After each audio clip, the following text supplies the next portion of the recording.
Welcome back, gang. It's Delty from DeltyIsGaming.com here with a Destiny Noobs raid review of Leviathan for Destiny 2. For those of you that don't know, I had never played Destiny 1, so I'm fresh to this game and have a huge MMO background dating all the way back to Ultima Online, so heavily into fantasy, though I love sci-fi. So what this is a PvE instance-based, large-scale dungeon or raid operation, whatever you want to call it, and I want to give you my take on it. So the very first thing that came to mind when playing this is I wish this was what Mass Effect would have been. I love Mass Effect, the lore, the universe, the characters, the third person, the shooting, the weapon, everything about it. It seems like Destiny 2 is kind of like the evolution of shooters from Halo to here, giving it an MMO space, and specifically the raid. It's all about mechanics. Now, there are specific times where damage, your skill level, really plays a big role, and if you're successful or not, but an early glimmer of this is it's all about mechanics. Can you do your job? Going into this as the new guy, as you can imagine, and learning it, I was the guy death flopping over and over until I learned the mechanics. But the thing that I felt really good about was everything I was doing was participating to the success of the overall team, and the team was first.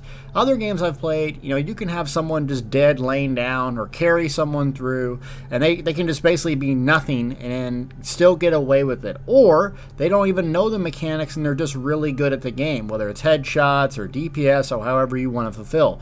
This is awesome because the mechanics matter. You can't skip them. You can't get away with it. You need to know your job or you're just not getting through it.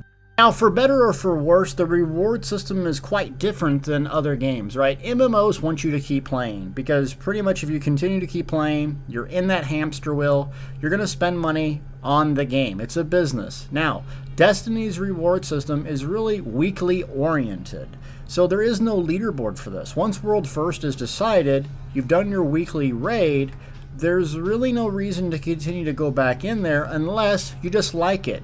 But today's characters, players, they really want to continue to progress, and after you beat it, you're like, yes, this is great, but what's the point of going back in there is what I thought to myself. However, I can see why they did this, because people that can sit around and play this game all day will farm through the content within a few weeks and be max level, then they'll put the game away and wait for the next DLC to come out. So it's kind of a sprinkling or smattering of content, though I think the hardcore player will be moving on from the game if more and more doesn't come in because there is no leaderboard. There is no reason to keep going back in over and over right after you complete it. However, it's good for the casual community that can't play it over and over to get the newest gear so the power gap doesn't widen. Overall, it just depends on how much time you have to play with the game. Another strong positive to me was that my class mattered, and I wasn't forced into a particular role. So for one instance, Warlocks, they come in real handy whether you're using the Healing Rift or you're using the Damage Boost Rift, some group-oriented utility tool. The Titan had a barricade that was really clutch in the final boss. The Night Stalker had a way to use their super to boost DPS for everyone.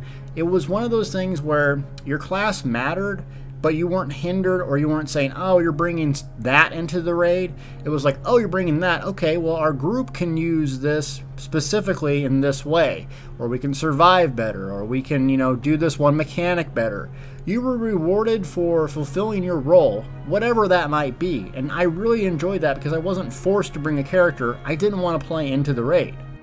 So if we compare this to other MMOs, specifically like World of Warcraft or SWTOR or Elder Scrolls Online, I like the fact that it's capped at 6 players. It feels a lot more intimate, meaning you can really get a good rapport.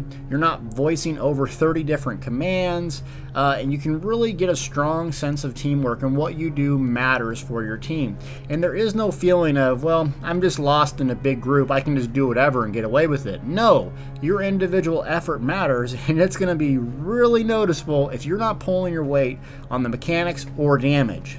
The downside of the raid is just basically replayability and giving players incentive to do so. Ultimately, it's a business. You want to keep the players continuing to play. While I'll continue to play it once a week, I don't really see a purpose in doing it more than that. So Destiny's rating system, large scale PvE, like I said, this is what I wanted Mass Effect to be. Awesome PvE, group oriented, heavily mechanic based team play over just I can do a lot of headshots, I'm God's gift to the game. So it's a really good experience. I can't wait to do more of it. Maybe make some guides though. I'm far from being pro. So I want to say thank you for watching this video. More Destiny content to come, and raiding in Destiny, it's pretty fun.